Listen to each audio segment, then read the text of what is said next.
Hey folks, Astus here, back with another, well actually the final entry in my top 10 weapons and items series for Baldur's Gate 3. In this video we will be covering the top 10 non-weapon items in Act 3. I hope you like it, there's a lot to cover, let's dive right in. We're going to start out with the Band of the Mystic Scoundrel, just get this one out of the way because I talk about it a lot. It's one of the most powerful items in the game in my opinion. And you can get it right at the beginning of Act 3 from the jungles of Cholt area, the same place where you can get Nyrolna, which I talked about in my last video in this series, the top 10 weapons of Act 3. So if you want to know how to get to Cholt, you're teleported there by a genie in the circus. You can go back to that video and look at Nyrolna. I believe it's the first one I cover in that video. Anyways, Band of the Mystic Scoundrel. This gives you the Illusion Quickening ability. After you hit a creature with a weapon attack, you can cast an illusion or enchantment spell as a bonus action. Alright, it sounds decent, but there's a lot to this which makes it so good, and most of that has to do with how you combine this with other gear, in particular the Helmet of Arcane Acuity, which I covered in my top non-weapon items of Act 2 video. The Helmet of Arcane Acuity allows you to stack up Arcane Acuity when you make weapon attacks. Arcane Acuity drastically increases your spell save DC. The combination of Helmet of Arcane Acuity with the Band of the Mystic Scoundrel on any class that can both cast spells and make a lot of attacks. In a single turn, you can make a ton of attacks, stack up max Arcane Acuity, and then with your bonus action, cast an illusion or enchantment CC spell. There's tons of these in the game. I've covered all the spells in the game in my spell tier list videos, and I talk a lot about illusion and enchantment spells in particular, which combo with this ring. But just some ones off the top of my head: Hold Person, Hold Monster, Command. These are enchantment spells. Fear is a great illusion spell. All of these can be comboed with the Band of the Mystic Scoundrel and the Helmet of Arcane Acuity to get basically a 100% chance of CCing multiple enemies right on the first round of combat. It's absolutely insane. It is the backbone of pretty much all of my high-level runs. This is a must-get in Act 3. If you haven't tried this ring, just use it. It is so fun and so good. Alright, moving on now. Next up is the Amulet of Greater Health. This is mostly a stat item. By the way, I forgot to mention, I'm doing these in no particular order, and I want to favor items that you can actually build around rather than items that just give you a ton of stats. However, I am a little lax on the stat items for Act 3, because by the time you get to Act 3, sometimes you do want to ditch that, that necklace or that item that you made a build around just for something that gives you overwhelming stats at the end of the game. And the Amulet of Greater Health is a really good example of this. You can find this in the House of Hope. Whenever you wear this amulet, your constitution will be set to 23, which is going to boost your hit points and your constitution saving throws a lot. On top of that, it just gives you advantage on constitution saving throws, which is probably the most important saving throw in the game, especially for casters. Any caster that depends on maintaining concentration really wants to get advantage on constitution saving throws, and just slotting in the Amulet of Greater Health gives you that on top of an amazing constitution score. This is basically a concentration save hack. Just slot it in. It is best in slot for so many caster builds. The only problem is that you can't get more than one of these. While I'm talking about the Amulet of Greater Health, I should also mention the Gauntlets of Hildrine Strength, which you can find in the exact same area in the House of Hope. These are gauntlets which set your strength to, I believe it is 23. It's the same kind of deal. If you have any kind of strength striker, those gauntlets they're going to boost your stats a lot. If you do respecking, you can just respec your attributes to dump constitution or strength to slot in these items. I never do that because I ban respecking in my runs, but that's just my own rules. You can do whatever you like if you find that fun. Next up, Gloves of the Soul Catching. You can also get these in the House of Hope if you manage to save Hope. These are a pair of gauntlets that mostly work for monks, and so I almost left them off the list because I left off a lot of really good but very, very class-specific gear. But I had to include the Gloves of Soul Catching just for how stacked they are. So when you're wearing these gloves, your unarmed attacks will deal an additional 1d10 force damage. That is a massive boost. 1d10 is 5.5 average extra damage per attack that you make, and of course on a monk, like I said, unarmed attacks, you're probably putting these on a monk, you're making a lot, so this is going to add a lot to your damage every round. On top of that, once per turn, or on an unarmed hit, you regain 10 hit points. Alternatively, you may forego the healing and gain advantage on attack rolls and saving throws until the end of your next turn. Both of these are incredible. A little bit of hit points every round is awesome, but if you're at max HP and you're not going to benefit from that, you can just get advantage on all your attack rolls and saving throws. Advantage on saving throws until the end of your next turn. Insane. And if all of that wasn't enough, it also just bumps your constitution up by 2. I mean, wow. It's up to a max of 20, but on a monk, I find I'm not usually maxing my constitution anyway, so this is going to give you an extra, 12 hit points? Awesome. Absolutely awesome. These are one of the most stacked gear in the game. The only reason I don't use them every single run is because I often don't play monks, but this is one of the reasons why monks get so good, is some of the specific gear you can get for them in Act 3, and we're going to talk about another one of those in a bit. But this has been the Gloves of Soul Catching. Next up on our list, number 4, is the Helm of Grit. Oh, this was a classic item in Early Access. If you didn't know, in Early Access, you could actually find the Helmet of Grit in Act 1, and actually pretty early in Act 1. It was in the same place where now in full release, you can find the Gloves of the Growling Underdog, in that kind of goblin camp vault behind the throne room where the hobgoblin boss is. So I use the Helm of Grit in all of my major builds in Early Access. Now, the Helm of Grit has been moved into Act 3. You can find it in Tsar Palace. Honestly, haven't used it in full release very much just because I spammed it so much in Early Access. I wanted to kind of branch out, but I'm assuming it works pretty much the same as it always did. With this helmet, besides getting a +1 bonus to your dexterity saving throws, which is kind of negligible at this point of the game, you will also get the Grit feature. With Grit, when the wearer has 50 hit points or less, they gain an additional bonus action. It's this and, of course, the Fast Hands Thief feature, which really makes building around bonus actions an option in Baldur's Gate 3, as opposed to tabletop Dungeons & Dragons. I mean, classic classes that build around bonus actions are classes like the Monk. They're kind of the best ones to utilize bonus actions, but of course there are others, anyone that's dual wielding, etc. What you want to do on these classes is actually, when you're wearing the Helm of Grit, you want to always be below 50% health and just kind of go glass cannon build with a Helm of Grit, because the bonus to your action economy is that good. And so I usually just use the health transfer ability, transfer health till I'm below half. Or you can just have an ally auto attack you down to 0 like we used to do in Early Access. But yeah, getting a whole extra bonus action in your action economy on any build that can attack on their bonus action, like I said, Monk or Berserker, etc., it's just so good. It's like a whole extra attack. It's kind of like haste on an item, except it stacks with haste. Amazing. So that is the Helm of Grit. Next up on our list, number 5, is another helmet, the Helm of Balduran. That's right, this is the same, I'm guessing the same Helm of Balduran that you could get in the original Baldur's Gate game, although its visual design has been changed quite a bit.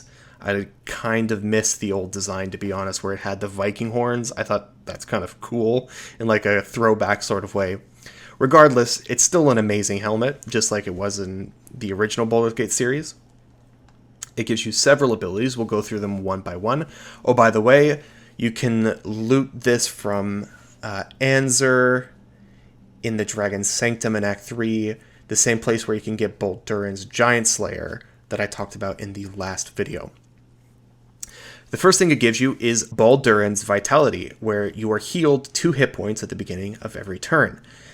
Now, that's okay, but not amazing until you realize that you could stack it with any kind of other item which gives you a bonus on heal. So, luckily, the wiki has cataloged all of these for us, which is amazing. The one I always use this with is Whispering Promise, the ring that you can get pretty much at the very beginning of Act 1. You can buy it from Volo. Whispering Promise will give you the Bless effect whenever you are healed. Combine that with the Helm of Balduran, which heals you every round. Now you are blessed every round. You basically have perma bless in combat. Incredible. It also works with Hellrider's Pride or the Reviving Hands, which give you a resistance to bludgeoning, piercing, and slashing damage whenever you are healed. Combine that with the Helm of Balduran, you're healed every round. You get the idea. It's really, really good. You could also do this, by the way, with the Ring of Regeneration, which I almost included on this list, but I ended up not, just because I felt like it doesn't add anything that the Helm of Balduran doesn't already give you. The only reason I sometimes prefer the ring over the helmet is a very, very valuable item slot in Baldur's Gate 3. Some of the most OP items in this game are all helmets. Rings, not so much. So, anyways, that is Balduran's Vitality, probably the main feature just because of the way it can synergize with other items. You can also get Balduran's Favor. This gives you a +1 bonus to armor class and saving throws. Nice. You get immunity to being stunned. Awesome. There are some things in this game that can stun you. For example, the Mind Flayer's Psionic Blast. And I don't want to spoil anything, but in the very last fight of the game, there's an important concentration thing that you have to do to win the game. And you're on a pretty strict time limit. And so the classic move is to, before you start channeling this concentration effect, you cast Globe of Invulnerability to make you invulnerable to damage, so you cannot get interrupted and drop concentration, right? Except if you are CC'd, you drop concentration. And I'm sure it won't be spoiling anything for you guys if I tell you there's a lot of Mind Flayers in this game, and they're going to use Mind Blast and stun you. And entire runs have been lost because somebody got stunned while channeling this ability, and it broke the concentration, and it stopped them from being able to complete the combat in the turn limit allotted. Anyways, you can just wear this helmet to guard against that as long as you are proficient in medium armor. So yeah, Helm of Balduran, absolutely incredible. It's worth using in the last fight, even if you don't include it in your build at all.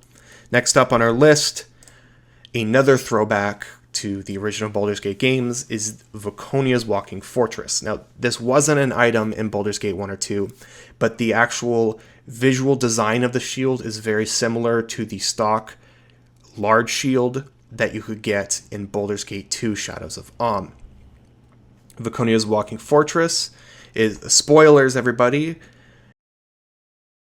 you get this from Viconia in the House of Grief if you confront her.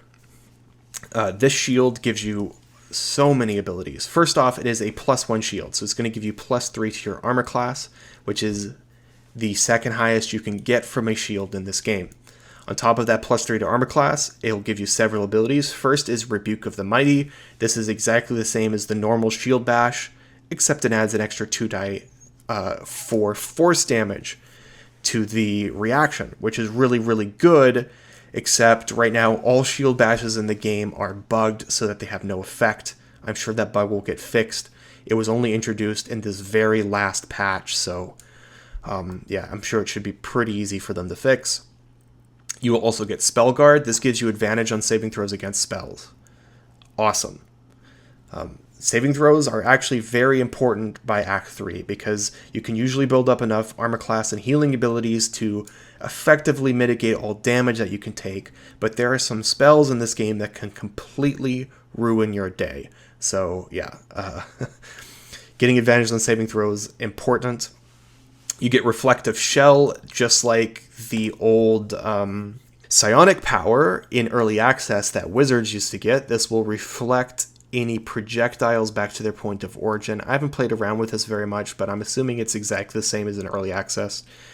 projectiles get reflected. So, and then finally you can cast Warding Bond once per long rest. So it saves you a cast of Warding Bond, or it might give a cast of Warding Bond to a class that isn't Cleric, for example. So altogether, this just gives you so many defensive abilities that it really has to belong to the list. It's shields like this and others, they're just so good defensively. I feel like a lot of people devalue them, because I hear a lot, for example, when I did my feat tier list, there's a ton of comments about dual wielding staves. I find I don't dual wield staves that often, because you can just not waste a feat and put a shield in your offhand instead on pretty much all of the casters, right? Because if you're building a caster, I highly prioritize half-elves or humans to get the shield proficiency. And if it's one of the casters you get from the stock party, like Will, Gale, Shadowheart, they all get shield proficiencies because they're half-elves, humans, or just like a cleric or whatever. So, yeah, that's why I don't value dual wield as much as other people do, just because of items like this. So that's Viconia's Walking Fortress. Next up, the Robe of Supreme Defenses. Okay, I'm going to be honest, this is actually a spell that I believe to be really good. Haven't actually got to use it very much. In the first place, because it is an item that you can buy from Ferg Drower, and this is a character that is very easy to miss. It took me a long time before I even realized he was a merchant, because if you're doing Shadowheart's quest and you don't pick the right dialogue options, he will just disappear and you never get to buy anything from him. So I didn't know this robe existed for a long time. Since I've learned it's existed, I just haven't made a build where I really needed it, but I firmly believe this is one of the best robes in the game, just from reading what it gives you. So it gives you this one ability, Exquisite Focus. While you are concentrating, you may add your spellcasting modifier to your saving throws, all saving throws, and then you also get a +1 bonus to your armor class. Now, the major saving throw that you would want when you're concentrating is, of course, concentration saving throws. This can allow you to, massively boost your concentration saving throws. But remember, it adds it to everything else. This is just like the Paladin's Aura of Protection, except it's personal, but it also stacks with the Paladin's Aura. And as I've been saying in this game, there's a lot of saving throws that you really want to guard against. They can completely ruin your run. And you can defend against damage with, like, Globe of Invulnerability, for example. But defending against saving throws, you need items like this. And yeah, I'm actually looking forward to using this. I value this very highly, even though it is kind of reactive, and in general you do tend to prefer offensive-oriented things in Baldur's Gate 3. I still believe this is an extremely good item that belongs on this list. Next up is another robe, the Vest of Soul Rejuvination, another kind of monk item that's just so good that I felt like we needed to include it. This gives you a few abilities. First off, it's a +2 robe. +2 on top of everything. You're probably doing this on a monk, so you're going to get your Wisdom modifier, your Dexterity modifier, and then a +2 on top of that, which can get you into very respectable armor class territories. On top of that, you get Defier's Rejuvenation. Whenever the wearer succeeds a saving throw against a spell, they will regain 1d4 hit points. Not a big deal. That's not really a lot of healing. And it's hard to predict that you're going to be targeted by a saving throw and you're going to make it. Not really something you can build around. Here's the thing that you really want is Greater Kushigo Counter. The wearer can use a reaction to make an unarmed attack against an attacker that misses. Unarmed attacks in this game are extremely good. They're one of the best weapons in the game because of the gear that you can stack on them, like, for example, the Gloves of Soul Catching, which we just talked about earlier. Because of feats like Tavern Brawler, unarmed strikes do a lot of damage. This allows you to use your reaction to make an unarmed strike. That is an extremely efficient use of a reaction, and this is completely resource free. It's not costing superiority dice, you just get it.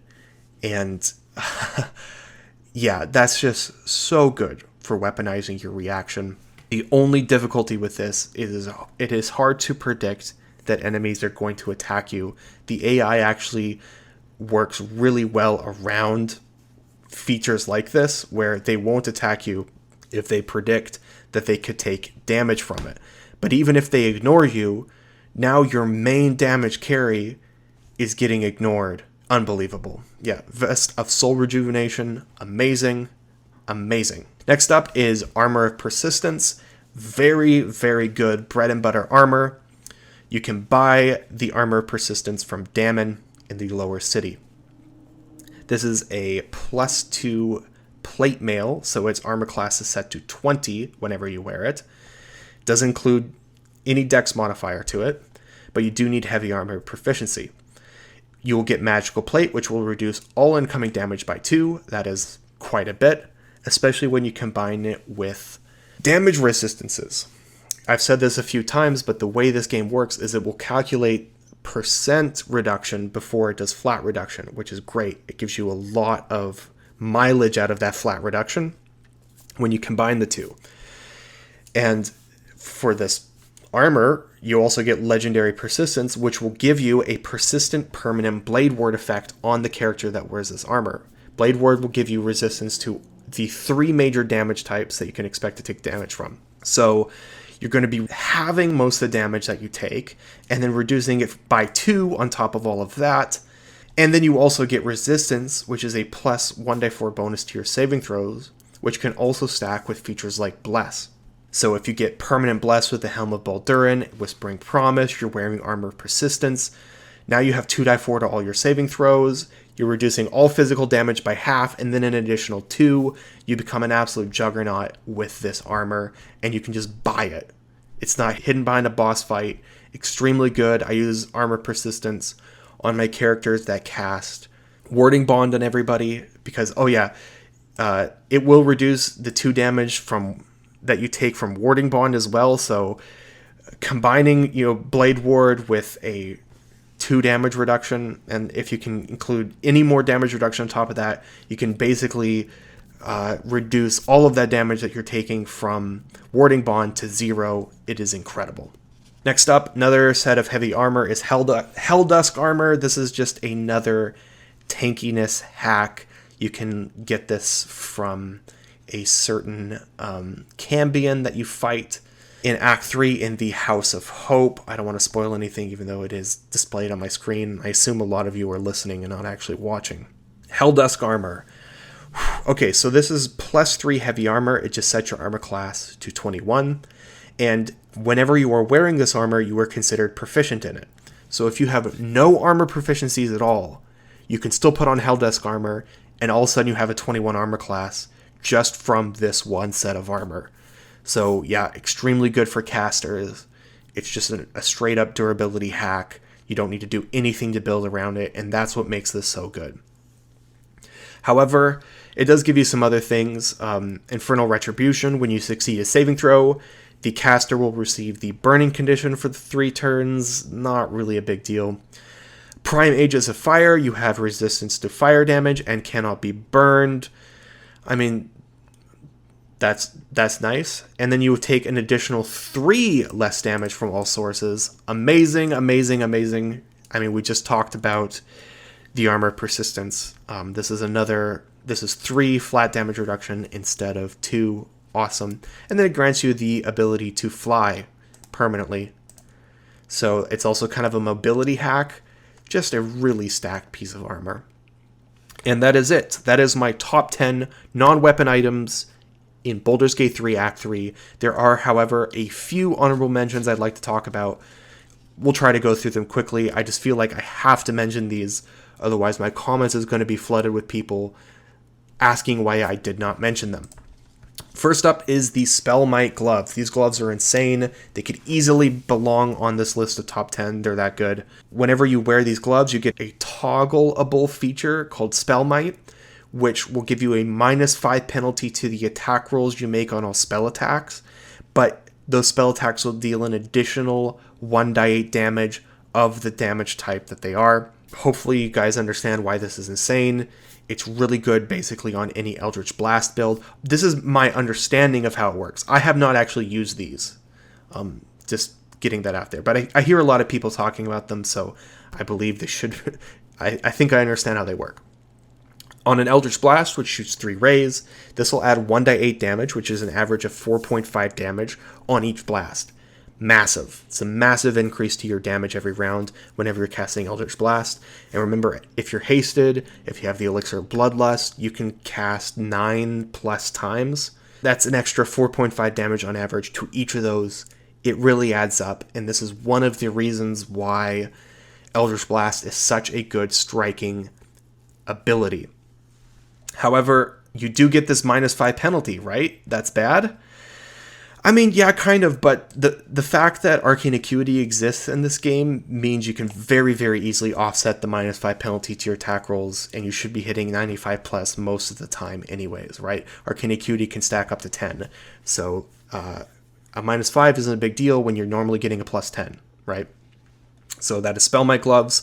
Next up on honorable mentions is the Hope Shield. You can get this from Hope in the House of Hope. This is a +2 shield, which means when you have it equipped, you have a +4 to your armor class. It's just a straight flat bonus to your armor class, but a +4 to your armor class is a lot, guys. That's insanely good.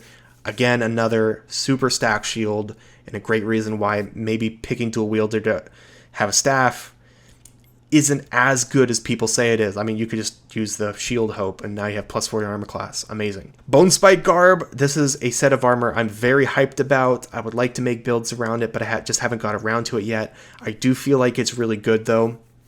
This is clothing, which will...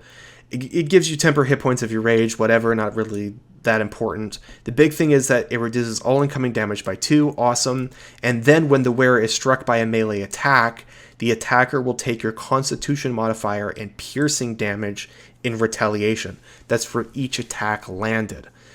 And piercing damage, if you guys watch my last video on the top 10 weapons in Act 3, is the kind of damage which you can double by making targets vulnerable to it. So I love the idea of a character that taunts people maybe through Duelist Prerogative into attacking them, and then is all focused around retaliation damage to those targets and making them vulnerable, maybe combining that with the Amulet of Greater Health to boost your Constitution modifier to a very high amount, I believe. With the Amulet of Greater Health, and if the target is vulnerable, they will take 12 piercing damage every time they attack you, and that can really add up. Bonespike Garb is something I am psyched about. Last one on the list is Ballis Armor. This gets talked about a lot. I felt like it needed to get mentioned. You can buy this from the Murder Tribunal if you do the Orin path, which I always do first thing when I enter the lower city. Ballast Armor is a +2 set of studded leather armor, which is quite good. It's going to give you a +2 bonus to your initiative rolls, which is amazing. And then it gives you Aura of Murder.